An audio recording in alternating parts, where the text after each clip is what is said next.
All right, continuing our introduction to the historical books of the Old Testament, we have a little more material to cover. And to tell you the truth, I'm going to be doing a lot of reading because this is, rather than talking off the cuff, because there's a lot of technical history here. I wanted to give you something of the historical setting of the surrounding world. You know, the historical books really deal with the nation of Israel. Geographically, a very small piece of property, about the size of Rhode Island, I think. And a very tiny country. At one point, it's only 6 miles across from one side to the other. Very tiny country. But almost all the significant action of the Bible takes place there. But obviously, because it is a tiny country and it's surrounded by bigger and important countries, the stories involve Israel's relations with these other countries around them. And so it's helpful to know something about what was going on in the world, especially in that part of the world that affected our stories that we're going to be reading about, besides what was going on in Israel. So that's what we want to talk about a little bit. The great empires of that region that conquered the world of their time and reigned for varying lengths of time each begin actually with ancient Babylonia, but we don't have that on our notes because ancient Babylonia was earlier than the time we're looking at, in the days of Abraham. Babylonia, or Mesopotamia, was very significant. Hammurabi, the king of Babylon, left a monument that's very significant. The laws of Hammurabi are on display, I believe, in the British Museum, if I'm not mistaken. And a very enlightened society in the time of Abraham. Abraham lived 2,000 years before Christ, and there have been whole libraries of Babylonian literature that have been discovered in Ur of the Chaldees, where Abraham originated. And that's 2,000 years before Christ. That was very important, by the way. It doesn't have anything to do with the books we'll be studying now, except insofar as, of course, the Jews we're reading about now, the Israelites, are descended from Abraham, and he came from ancient Babylonia. It was a very developed culture that he left, a very pagan culture, of course. This same ancient Babylonia eventually became the mighty empire of Babylon under Nebuchadnezzar, but that was much later. And before that time, between the time of Abraham and the time of Hezekiah, or not Hezekiah, more like Jehoiakim, when Nebuchadnezzar was making his conquest, other empires rose to be more powerful or more influential, at least in Israel, than Babylonia. One of those, of course, was Egypt, and Egypt played a major role in the books prior to these. That is, of course, the Exodus period in the time of Moses. Moses was born in Egypt. So were all the people who came out of Egypt, and a few of the ones who came out of Egypt and went into the Promised Land were born in Egypt. Egypt was the most powerful nation in the world up until about the time of the Exodus.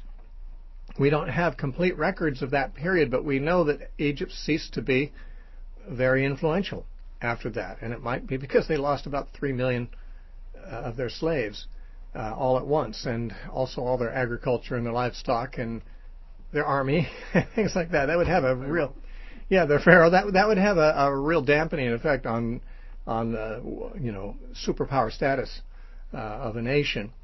And so Egypt was no longer, at this period, when we come to Joshua's time, and the period we're looking at, Egypt was not that big or that significant.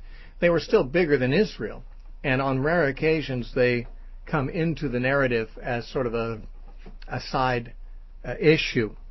The Egyptian king Shishak, who we mentioned when we were talking about archaeological finds, he did invade Judah once in the reign of Rehoboam, according to 1 Kings chapter 14, verses 25 and 26. And we saw that the archaeologists have found Shishak's inscription that mention his invasion of that. So that's confirmed both biblically and archaeologically. Later kings of Judah sometimes were inclined to trust in Egypt as an ally when they should not. Hezekiah, for example, was strongly influenced that direction by certain counselors. This was when the Assyrians had come to major power, and they were threatening the whole region. The smaller nations like Israel and like Syria and like Judah at that time were very tempted to find large allies to help them resist the incursions of the Assyrian imperialism. And And Hezekiah, for one thing, was significantly influenced toward trusting in Egypt for help against the Assyrians. But Isaiah the prophet gave him counsel that this would be displeasing to God for him to trust in Egypt, and he should just trust in the Lord. And it was because Hezekiah trusted the Lord instead of in Egypt that God sent that angel to kill those 185,000 Assyrians and to deliver Jerusalem. Even Rabshakeh, the general of the Assyrians who was besieging the city of Jerusalem, said to Hezekiah as he shouted at the walls of the city, said, "Don't trust in Egypt. That's like leaning on a broken reed. It'll break and pierce your hand," And he was pretty right. The Assyrians had assessed Egypt pretty well. Most of the people who trusted in Egypt for help didn't get any help from them. There's one other time significantly that Egypt figures into the historical books, and that's in the time of Josiah. Sadly, Josiah, who was a good king in general, ignored the counsel of a prophet who counseled him against doing so, and he went out to fight against Pharaoh Necho, one of the Egyptian pharaohs that was seeking to attack the Assyrians at Carchemish, and it was the defeat of the Egyptians at Carchemish that really made Assyria a world power. Pretty much put Egypt out of the picture altogether. And for some reason, Josiah, we're not told exactly why, but Josiah did not want Egypt to conquer the Assyrians. And so he went out to fight against Pharaoh Necho and got himself killed. And sadly, a prophet actually told him not to do it, but he had, though otherwise a good king, that was his fatal error. Literally fatal for him. That battle of Carchemish and the death of Josiah you can read about in 2 Chronicles 35. Now, another significant neighbor of Israel, though never rising to world power status, was Arum, or Aram, who we would call Syria. I think in the New King James, which I'm using, the name Syria is retained, because the King James uses the word Syria. But most scholars would speak of this nation as Aram. Aramaic, the language I mentioned that the Jews eventually were speaking, is named after Aram. Abraham sent his messenger to get a wife for Isaac from Paddan Aram, from this very region, from Syria. Syria was never a very large power, but because they flanked Israel on one side and were usually hostile to Israel, they were significant in a lot of the stories in the Bible. Usually as adversaries. They were actually, the most important thing about Syria, or Aram, is the role they played in causing the Assyrians, an entirely different people, to become a world empire. The Assyrians for many centuries were not particularly expansionistic in their goals. They were willing to just live and let live for the most part, but the Syrians, the people of Aram, actually would invade Assyria, not successfully usually, but enough to be like a gadfly to really irritate them. And after a few centuries, the Assyrians just thought, we're tired of this, and so they invaded Syria and decided to take over the whole region, and eventually became world power themselves, almost unintentionally. So the Syrians are not to be confused with the Assyrians. Syria is a small country adjacent to Israel. Its capital was Damascus. You may know that name because of, the Apostle Paul was on his way there to arrest Christians. He was on his way to Damascus. He was obviously traveling internationally to persecute Christians, and he met Jesus on the road there. But Damascus is important in the historical books because it's the capital of Aram. And Aram is important because they're troublesome. There was actually one time when Syria, or Aram, joined with the northern kingdom of Israel in a confederacy against Judah. This was because the Assyrians were now threatening them.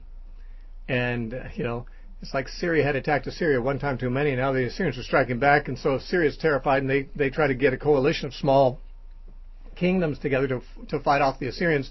They got the northern kingdom of Israel to agree to it, but they didn't get Ahaz and Judah to agree to it. But they decided to force his hand, so Israel and Syria decided to come together against Judah, and that was what was bothering King Ahaz at the time when Isaiah the prophet went to him and said, "Don't worry about this. These two kings of Syria and Israel, they'll be dead within 3 years," or something like that. And it's on that occasion that God gave the sign, "The virgin shall conceive and bring forth a son." He gave that as a prophecy to Ahaz on that occasion. But anyway, Syria should be recognized as essentially a small kingdom that was nonetheless big enough to be real trouble to Israel at certain times. I mean, Israel was a small kingdom too. So it was a significant enemy at times. And I believe the first nation to attack Israel in the book of Judges was Assyrian. That is not Assyrian, but it was Aramaic, a Syrian power came against him. Now, much more important than either Egypt or Syria would be Assyria. That was a nation further to the east and north of the Middle East, but they expanded, as I said, in response to trouble that Syria was giving them, and they eventually became the dominant power in the region. And of course, that they conquered the northern kingdom of Israel and ended it when they destroyed Samaria, which was the northern kingdom's capital. That was the end of the northern kingdom in 722 BC. So the Assyrians are significant in that they destroyed 10 tribes of the 12 tribes permanently. Then it was a later Assyrian who came down to Jerusalem and besieged it, Sennacherib, and that's the one who the angel of God killed a bunch of his soldiers and ended that. And so God spared Jerusalem at that time. At that time of Assyrian expansion, he did not spare the northern kingdom because they were given totally over to idols. But he did spare the southern kingdom at that time because Hezekiah was a godly king and prayed to the Lord. Later, the southern kingdom fell, considerably later, to the Babylonians. But in the Assyrian period, Judah survived. Tiglath-Pileser is mentioned in the Old Testament. He reigned the Assyrians from 1115 to 1076 BC. He made certain aggressive encroachments on neighboring territories, but his gains were not permanent. Okay, it was Ashurbanipal II and Shalmaneser III who, from 884 to 824 BC, expanded Assyria's borders to the Mediterranean, conquering Israel, but not Arum. So he didn't even. It was because of provocations from Arum that he actually attacked. He didn't actually defeat Arum at that time, but he did just defeat Israel, which is even more significant to our story. Then Tiglath-Pileser III, very important, from 745 to 727 BC, adopted a strategy of conquest, deportation, and colonization, which expanded Assyria's control. His successor was Shalmaneser V, 727 to 722 BC. He's the one who conquered Israel's capital city, Samaria, and deported the population, ending the history of Israel as a separate kingdom from Judah. Sargon II is mentioned only in Isaiah 20 and verse 1. And little was known of him, but from 722 to 705, he was the next ruler of Assyria. He did carry on further campaigns in Palestine, according to Isaiah 20 and verse 1. The interesting thing about him is that he's an Assyrian ruler that for many centuries, critics of the Bible said he never existed. They knew about a Sargon I, but scholars denied that there was a Sargon II and actually criticized the Bible on the basis of saying that Isaiah was wrong for mentioning him. This is something critics have done a number of times. They did the same thing with Belshazzar, and in both cases they came back with egg on their faces to a very large degree. Belshazzar, who was the last king of Babylon, scholars said for a long time he never existed because they couldn't find any evidence of it. Only the Bible mentioned him in Daniel chapter 5. But not surprisingly, eventually, archaeological confirmations about Belshazzar came up that confirmed what the Bible said. Same thing is true of Sargon II. For a long time, critics said there never was a Sargon II. The Bible's wrong. But then they did some excavations in his capital city and found his palace and his name all over it. And so no one doubts that there was a Sargon II now. But it's sort of the way things go with the critics. Archaeology is not their friend. Archaeology is the friend of faith because faith in the Bible will always put you ahead of science. The Bible tells you it's true before the scientists catch up, or the archaeologists. But eventually they catch up. And if you ever hear critics saying, Bethlehem was not occupied in the first century, and therefore Jesus couldn't have been born in Bethlehem, or archaeologists have never found any evidence of Nazareth existing in the first century, so Jesus could have been raised there, take it with a grain of salt.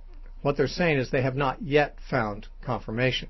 They've said that about a lot of things in the Bible, and time and time again, they've been embarrassed. You'd think they would learn, but they're not of a mind to learn, apparently. But after Sargon II, Sennacherib is the one who besieged Jerusalem. He reigned in Assyria from 705 to 681 BC. He established Nineveh as the capital of Assyria. Obviously, Nineveh is that city that Jonah prophesied against. It was a very pagan city, and it was 40 days away from destruction when Jonah arrived. At least, could have been. He said 40 days Nineveh is going to perish, but then the king of Nineveh, I'm not sure who the king was at the time of Jonah, but the king of Nineveh actually repented, and so did the city. And so Nineveh lasted another 100 years before they were destroyed by the Babylonians, or the Medes actually. But so Nineveh was established as the capital of Assyria by Sennacherib, and he staged an abortive siege of Jerusalem, which we've talked about already. He's the one who lost all those soldiers. Esarhaddon, another king from 681 to 669 BC, subdued Egypt and declared himself to be the king of kings of Egypt. And 6 decades later, the empire ended when the Medes captured and totally destroyed Nineveh in 612 BC. That's what would have happened 100 years earlier if they hadn't repented. Jonah had gone to them about 100 years earlier and preached that they were going to die in 40 days, but their repentance got them to last long enough to wipe out Egypt anyway. So they were succeeded actually by the Babylonian Empire. The Medes conquered Assyria, but they didn't set up a Median empire at that point. The Babylonians rose to power more under Nebuchadnezzar. Nebuchadnezzar was sort of the Alexander the Great of Babylon. Alexander, of course, was Greek, and hadn't lived yet. But in the 6th century BC, Nebuchadnezzar established Babylon as the queen of the nations, or queen of the cities of the world. The famous Hanging Gardens of Babylon and all the Babylonian culture that became so legendary was really Nebuchadnezzar's doing. Now, Babylonia, which is the same place, essentially, had been around for a long time, actually centuries and centuries, but had not risen to the kind of power in the intervening period that it did under Nebuchadnezzar. In the period of the Judges, which is when our story begins, almost, Babylon was not expanding because it was in conflict with Assyria in that period of time. Now, Assyria at that time was not expanding toward Israel, but they were fighting with their border on the other side, Babylon. So Babylon did not expand much during the time of the early history books we're going to be studying here. Chaldean Babylonians came to power in Babylon in the 9th century BC, and the empire that ensued, known as Chaldea, eventually displaced the Assyrian Empire in the reign of Nabopolassar, 626 to 605 BC. Now, Nabopolassar actually invaded Jerusalem in 605 and took captives. Among the captives that were taken were Daniel and his 3 friends. Daniel and Shadrach, Meshach, and Abednego were taken captive into Babylon in 605 by Nabopolassar. However, they were treated with great respect because of their gifts. They were very intelligent and gifted young men, and apparently handsome young men, and the Babylonians decided to train them in the culture and the language of the Babylonians and make use of them. But that was the first deportation of Jews from Babylon in 605. After that, Nebuchadnezzar II, from 605 to 562, is the one who defeated the Egyptians at Carchemish, but he did not annex Egypt. He defeated Egypt there, but he didn't go down and annex Egypt as part of his empire. He established Babylon as the mistress of the world. He destroyed Jerusalem in 586 BC and took most of the Jews into captivity, which is, of course, one of the great significant things in Israel's history, or Judah's history. The Babylonian exile and God's restoration of the Jews from that exile is said in the prophets to actually eclipse in importance the Exodus itself. Some of the prophets mentioned that when God would bring Israel out of exile, they would no longer say, "Blessed be Yahweh, the God of Israel who brought them out of Egypt," but they would say, "Blessed be Yahweh, the God of Israel who brought them out of all the lands to which they've been driven." So that it was like a second Exodus of sorts in its importance. The return of the Jews from Babylon and sort of like the earlier Exodus from Egypt were major events in Israel's history. And it was Nebuchadnezzar who took them into captivity. But he didn't reign for all that long, and there were a few successors he had, and then in the time of Nabonidus and Nabonidus' son Belshazzar, the Babylonian Empire fell to the Medes and the Persians, who had joined forces at this time. And the Persian Empire began, or the Medo-Persian Empire as it's sometimes called. Persia arose as a nation in the 7th century BC, but was dominated by the Medes until 558 BC. Then Cyrus the Great, who was a Persian, emerged as the conqueror who would bring about dynamic growth to the Persian Empire. Cyrus conquered Babylon in 536 BC, making Persia the new world power. Cyrus issued a decree allowing foreign captives in the empire to return to their native lands, and that's why it's important for our story, because that was the occasion of the Jews being able to go back to build Jerusalem again. Only a small remnant of them chose to do so, but the fact that some did meant that Israel was back on the map, and Jewish history had some more chapters to it and didn't just end in Babylon.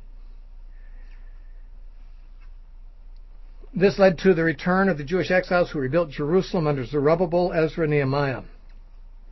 And later, being sponsored by the Persian king Artaxerxes, that is, Nehemiah and Ezra were sent by Artaxerxes. Esther was married to a Persian king, the one previous to Artaxerxes, known as in Scripture as Ahasuerus, but better known to us as Xerxes. He reigned in Persia from 486 to 465 BC. That was Esther's husband. Now, that's pretty much the whole international scene around Israel during the whole period of the 1,000 years we're going to be looking at in the historical books.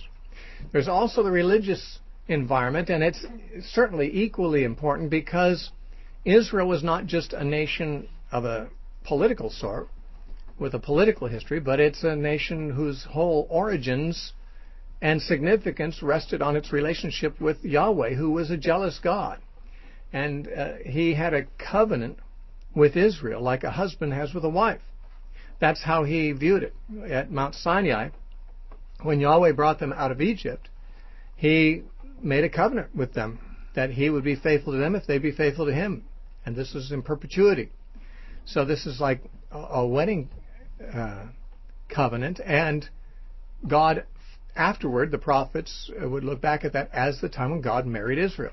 And she was seen as his wife.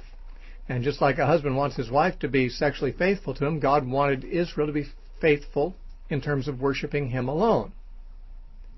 And when they didn't worship him alone, when they worshipped other gods, he described that as his wife committing adultery. Like a man would view a woman who he's married to committing adultery with other men, God viewed Israel's worshiping of idols to be like adultery. So we enter the story in the book of Joshua shortly after God has made this covenant with Israel, this exclusive covenant, like marriage. He made it 40 years before the beginning of Joshua. And Israel is at this time willing to obey, willing to be faithful. They've seen their parents die in the wilderness because they weren't faithful, and so they did follow Joshua faithfully enough in his lifetime. But after his death, many in Israel began to sort of drift away from their faithfulness to God and to become curious and attracted to some of the pagan religions around them, most of which are mentioned from time to time in the Bible because Israel spent more of their history disobedient than obedient, I think we could say. We don't know exactly how much time in the book of Judges they were disobedient. We know how long they were obedient because they were obedient during the time that during the tenure of a judge. They served God while the judge lived till he died. That was usually 40 years or 80 years. But then they would go into disobedience, and we're never told how long that was. Never told how long they were disobedient before the next judge came along.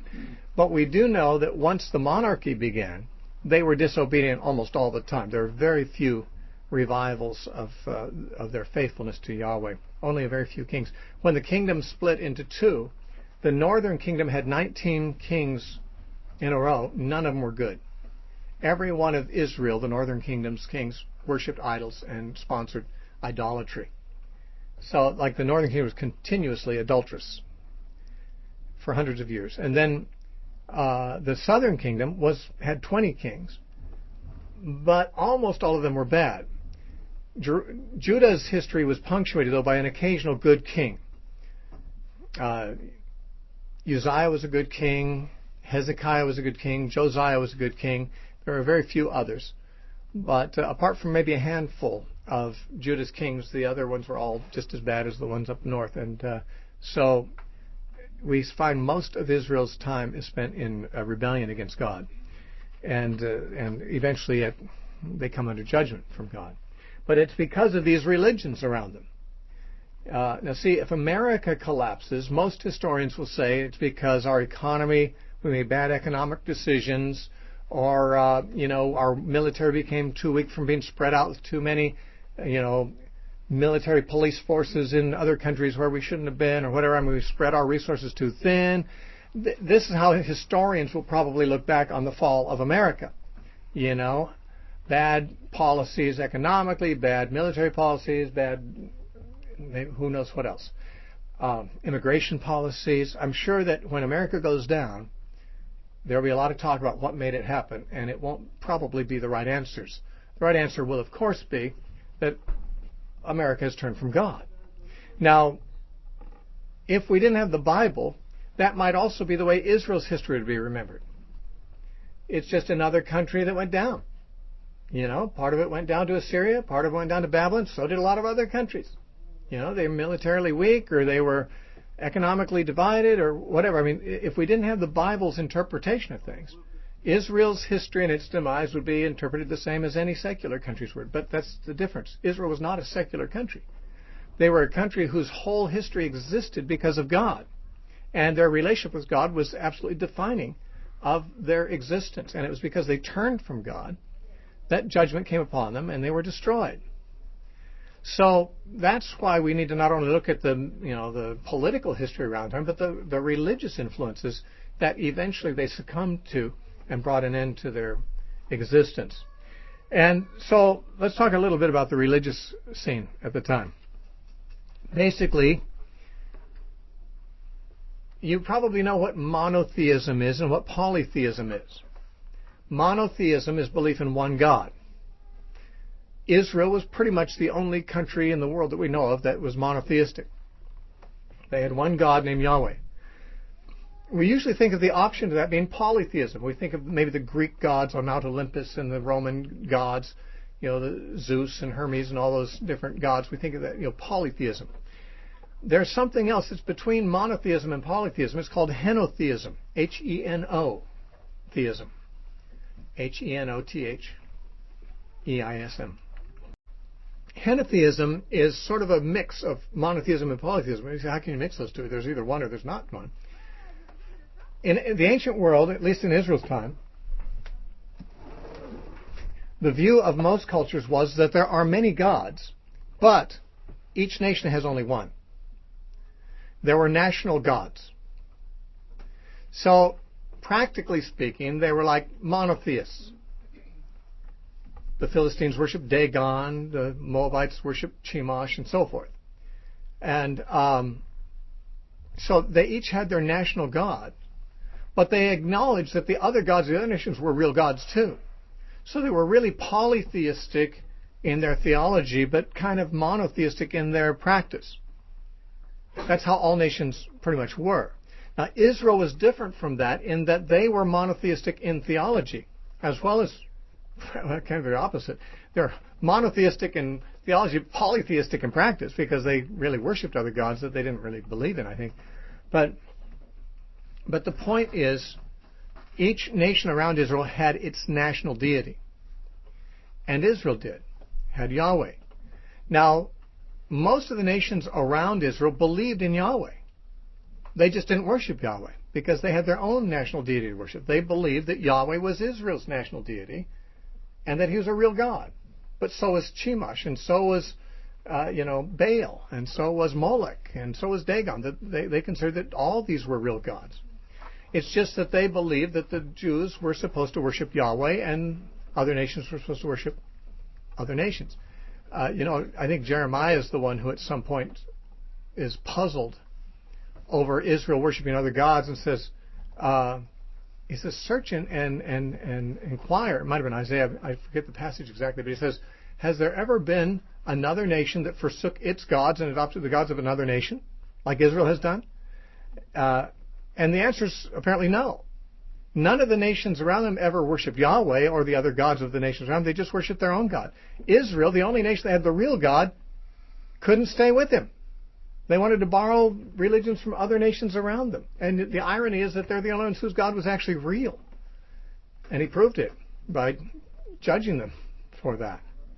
But it was often the case, in fact almost always the case, that in a war between two nations, the people saw it really as a war between two deities. If Israel was at war against, the Moabites, it was Yahweh against Chimash, or if it was against Babylon, it was Bel, the god of Babylon, that was defeating Yahweh. And this is problematic, of course, because there were times when God actually wanted Israel to lose because he was judging them, and yet he knew that the nations around would interpret it like he was weak, because everyone knew Yahweh was Israel's God, and if he allowed an outside nation to defeat Israel, he knew it would be interpreted by everyone, oh, their God was stronger than Yahweh. But he took his chances anyway. In the book of Isaiah, he says to Israel, my name is blasphemed among the heathen because of you.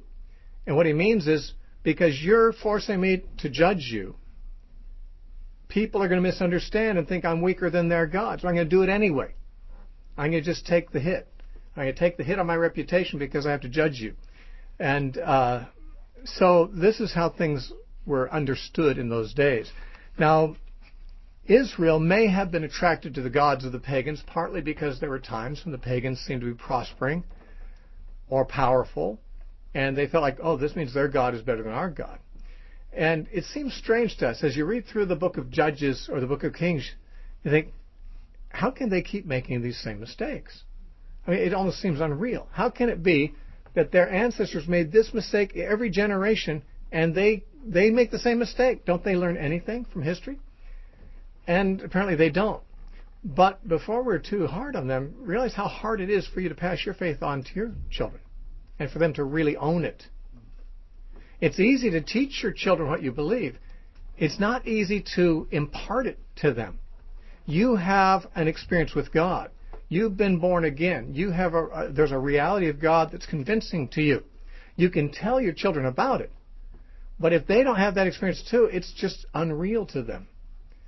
And the next generation is even more unreal to them unless God sends a revival in their time.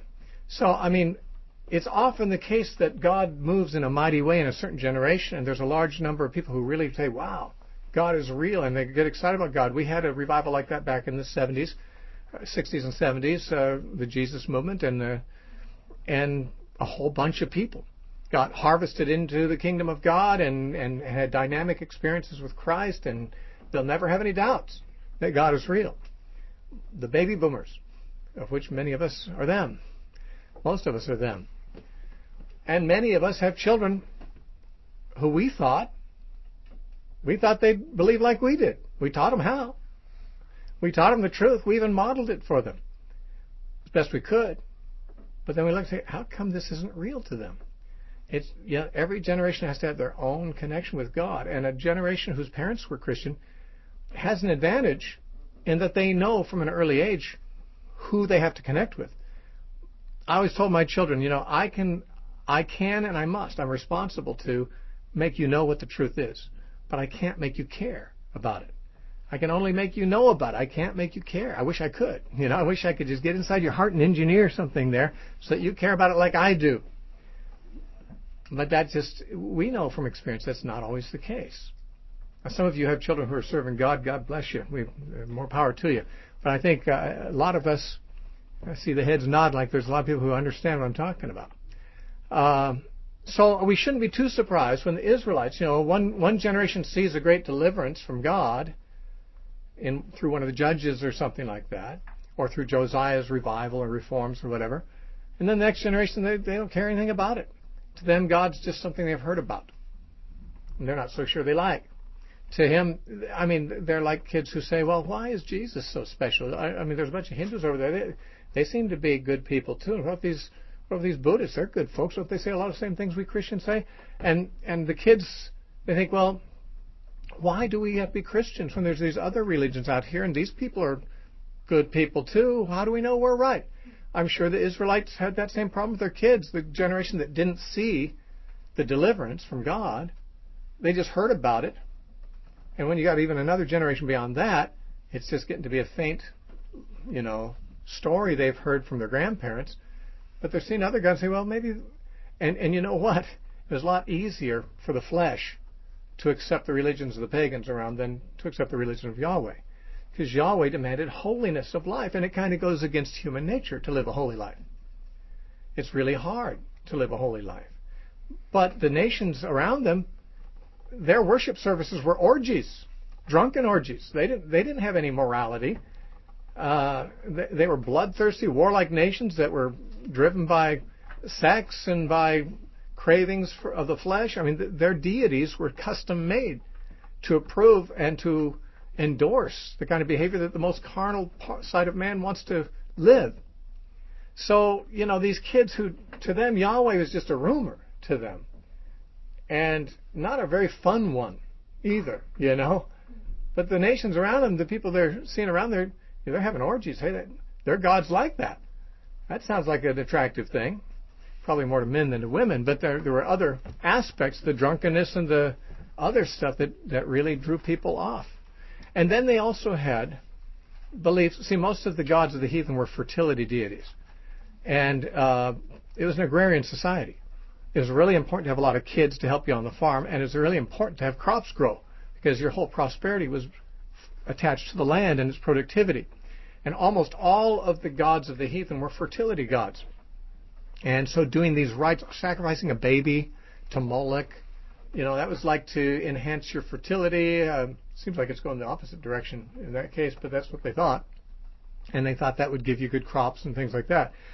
So, if Israel was having a bad year agriculturally, and the Ammonites had good crops, that made the average Israelite look and say, but maybe their God maybe it's working out for them better to worship that God than us worshiping Yahweh.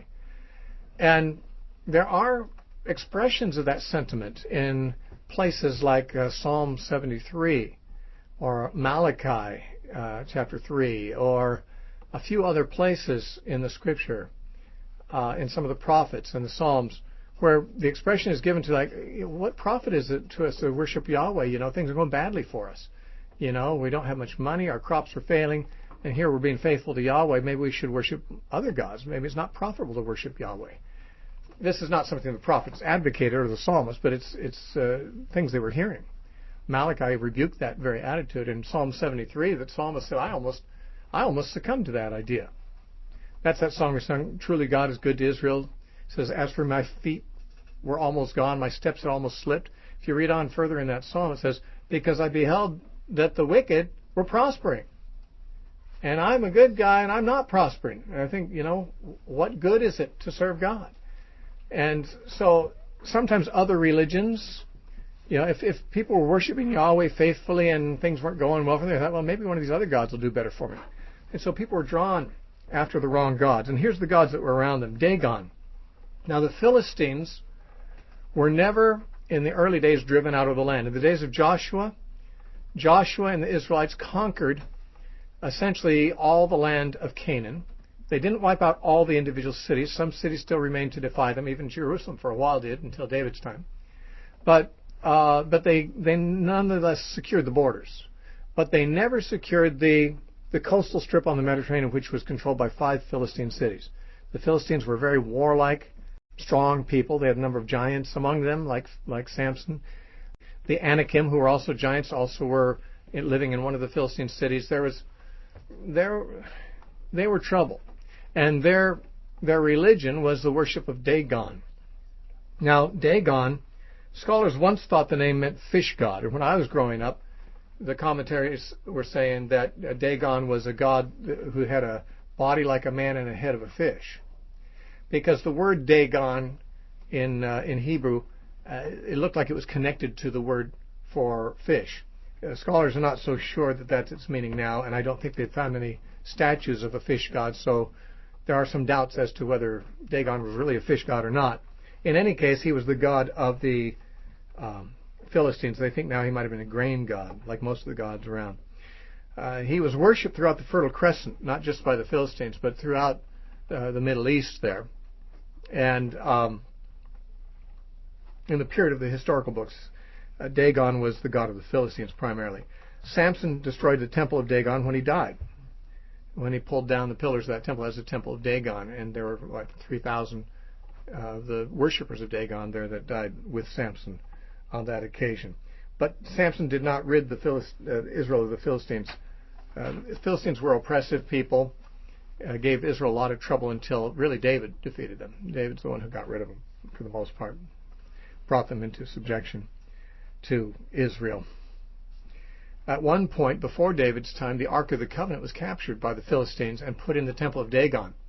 It's kind of a funny story in a way in 1 Samuel that they put the Ark, it was like a trophy of battle against Israel. The Philistines captured the Ark. They put it in the temple of Dagon, and the next day the statue of Dagon had fallen down on its face prostrate. At my age, prostrate's more on my mind. But the statue had fallen prostrate on its face before the Ark of the Covenant. And so they set it back up again and went away again. And the next day they came back, it was falling down again, and its head and its hands were cut off. Who did that? It was never explained. But they decided that the Ark was not a good place for the Ark. It's not good for Dagon to have Yahweh in his presence. So eventually they took the Ark from city to city, and every place it went, the bubonic plague and rats infested the place, so they finally sent it back to the Israelites. And so we're going to see some Dagon stories in the Bible. Baal, of course, is a very common term in the Old Testament. Worshipping Baal, actually the term Baal sometimes is in the plural, Baals. Baal could have been a more or less generic term for any number of pagan gods, though there seems to be one specific deity called Baal. The word Baal means master or lord or husband. And so obviously any nation might refer to their god as their Baal. But there is a specific Baal that seems to be the god of the Canaanites. He's depicted as the son of El, who is the nebulous supreme deity. So there's kind of a supreme deity in their thinking named El, but no one has any contact with him or worships him. But Baal is the one god that relates with the Canaanite people as their deity. Baal was a generic identification of various regional nature deities responsible for agriculture and the fertility of livestock. In some contexts, he is said to be the son of Dagon. Worship of Baal involved immoral sexual rites, as have been, documented by archaeological discoveries quite a bit. They have found much evidence of the orgies and so forth that were part of Baal worship, as well as the worship of most of these other gods. Then you have a feminine name, Asherah, or Ashtoreth. Now, scholars are not in agreement as to whether Asherah and Ashtoreth are the same or two different goddesses. Both of them, in some archaeological finds, are associated with Baal as his consort. So a lot of the pagans saw Baal as a god who had a female consort who is a goddess. Asherah and Ashtoreth are both depicted this way. It seems like most scholars, they think that they're not the same goddess, but some still think they are. Ashtoreth is called the goddess of the Sidonians. Sidon was up north of Israel, in what we call Phoenicia. Isn't that Lebanon today, I think? And that they worshipped Ashtoreth. It says in 1 Kings 11:5. It's not clear whether Asherah and Ashtoreth are identified or regarded as two separate goddesses, though scholars incline toward the latter view. Both are regarded as the consorts of Baal. Asherah poles were erected next to the altars of Baal in Judges 6:25. These poles were carved of wood and described as obscene in 1 Kings 15:13. Not to be too graphic, but Asherah poles were, at least from what I've read, actual carved images of male sex organs. These pagan gods were all very sexually oriented. Of course, they're fertility deities, so obviously sex is associated with fertility, and so it's the confused pagans, they kind of mix these things up a lot. But a lot of the statues and so forth that have been found are very sexually graphic. They're frequently mentioned in the same context with prostitution and sodomy in the Bible. The name Ashtoreth is derived from Astarte, the Phoenician goddess of love and of fertility and war too. She is also identified with Venus, Aphrodite, and Diana in the classical world. Usually this goddess is depicted by statuettes as a nude woman. Her worship involved lewd sexual cult rituals. Now Moloch, who's also in the Bible called Milcom, is the abomination of the Ammonites, according to 1 Kings 11:5. The Ammonites were cousins to Israelites of sorts. Ammon and Moab were the two sons of Lot. And Lot was, of course, the nephew of Abraham. So there's some family connection if you go back far enough. All the way back to Terah, really, is where you find a connection. But in general, the Ammonites and the Moabites were considered to be brother nations to Israel of sorts. God wouldn't let Israel invade them and conquer them when they came out of Egypt because of the relationship they had. But they were worshippers of Ammon, the Ammonites were. He was a fire god commonly worshipped throughout the ancient Near East and North Africa by Canaanites and Philistines, Arameans, and Semitic peoples, and later Phoenicians. Represented as a human figure with the head of a bull. It is thought that a bronze statue had a fire built within it, a statue of Moloch, to turn it red hot. The practice of sacrificing children in the arms of this statue, it was called in Scripture causing one's son or daughter to pass through the fire. You'll find that expression a lot in the historical books because some of the Israelites worship Moloch and they pass their children through the fire, which means they burn them alive to this demon god. Even Manasseh, the king in Jerusalem, did the same thing. He burned his son to Moloch. Then Chimash, I've mentioned earlier, he's the abomination of the Moabites in 1 Kings 11:7. Chimash was a god associated with the Semitic mother goddess Ashtar. Like Moloch, the worship of Chimash involved the sacrifice of children based upon Judges 11, 12, and 24. Some scholars believe Chimash is the same god as Moloch. Obviously, the chief god of the Moabites and the chief god of the Ammonites might be confused since those two nations were very closely associated and related to each other, though it is argued contrary by some. So these are the main gods and goddesses that you're going to hear about as we read through these books. Okay? Almost done. This last part, I want to say, is just my own observation. I've never heard anyone make these observations, but I've been unable to avoid making them myself as I've studied the Bible. It does seem that as you read through the history of Israel, there is some measure of correspondence with the history of the church in certain ways. For example, Israel was founded by Moses. Moses is a type of Christ. Of course, there's other types of Christ. Joshua himself is a type of Christ too. But nonetheless, Moses is the most important founding figure in Israel's history, just as Christ is in ours. Moses gave the law. Jesus laid down the kingdom of God and its principles. And, all Israel forever after Moses was to follow Moses' lead in this, following the law of Moses. all Christians are to follow Christ's authority and his teaching. So, I mean, the people speaking to the man who was born blind, the chief priest said, "You are his disciple," meaning Jesus. "We are Moses' disciples." Moses was to the Jews what Christ is to the Christians, really. And so the books of Moses, the Pentateuch, sort of corresponds in principle to the time when Jesus was here. When Moses was here governing Israel directly, it's sort of like when Jesus was here founding and governing the early church. But then Joshua, the book of Joshua, is about the time of his leadership. After Moses was no longer there, Joshua took over the lead. He was directly appointed by Moses, by the laying on of hands, to be his successor. Jesus directly appointed the apostles. And Joshua sort of corresponds with the time of the apostles, because basically Moses had the commission, and Joshua fulfilled the commission of taking the armies of Israel to conquer the land. The Israelites had the commission to go take the gospel to the world, and they did. The apostles did it. Jesus founded things, and the apostles took his message out and made the conquests of the whole Mediterranean world to become essentially a place where Christianity had a presence and eventually dominated. So it's like the period of Moses is like the period of Christ himself on earth. The period of Joshua is a lot like the period of the apostles, because Joshua was directly appointed to be the successor to Moses, but not with all the authority Moses had. In Numbers, it says that God told Moses to lay his hands on Joshua and put some of the authority that Moses had on him.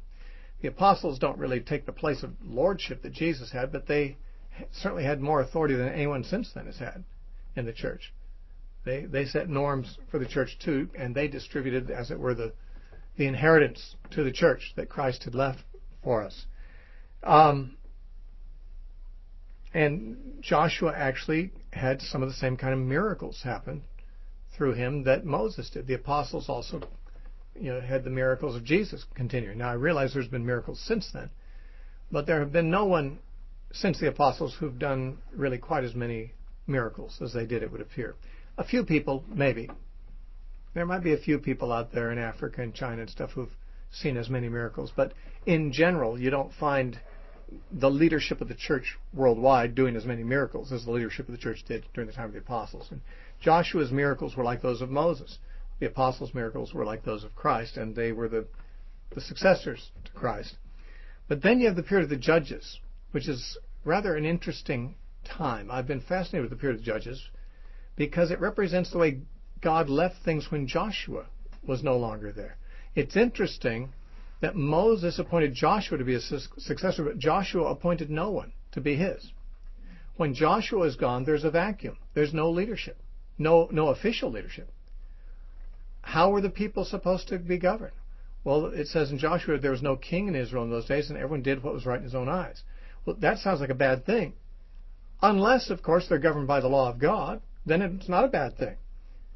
In other words, Israel was left with God's law to follow, and each person was independent. There was no central government.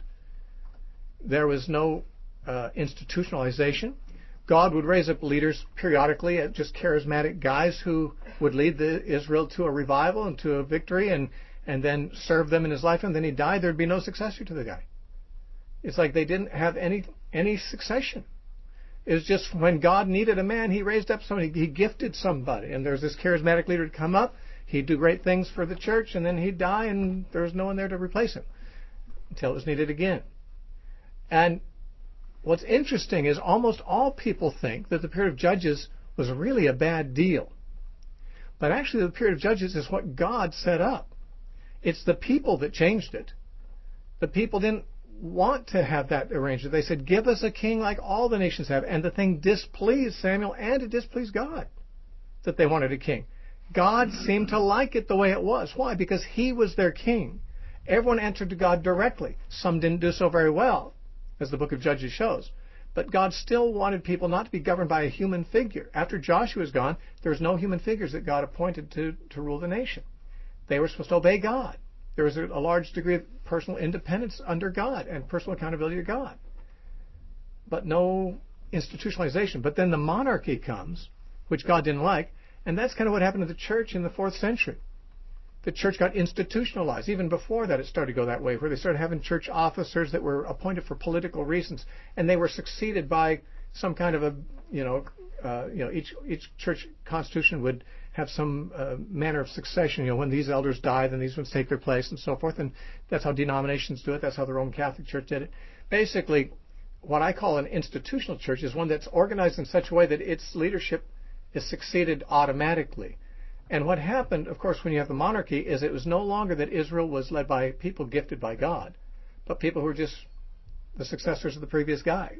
They might be good people or bad people, and they're usually bad people. Same thing with the church in the institutional period.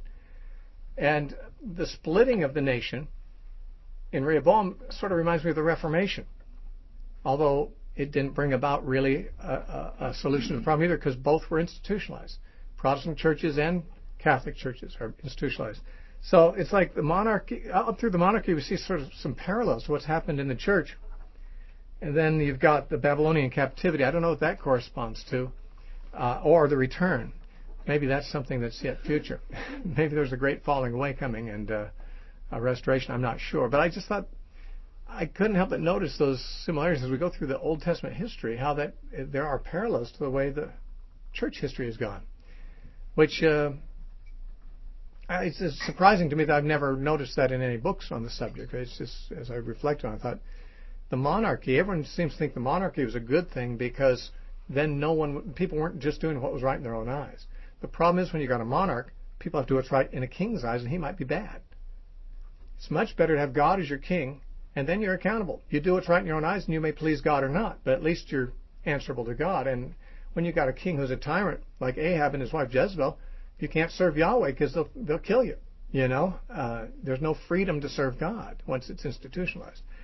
So we're going to see some lessons as we go through the historical books in these different periods that will, I think, have quite natural parallels to things that apply to the church, of which we're a part, of course. And we'll see that as we go through these books. Tomorrow we're going to have an introduction to Joshua. Then we'll actually get into Joshua eventually here. But in the meantime, we're going to have to stop there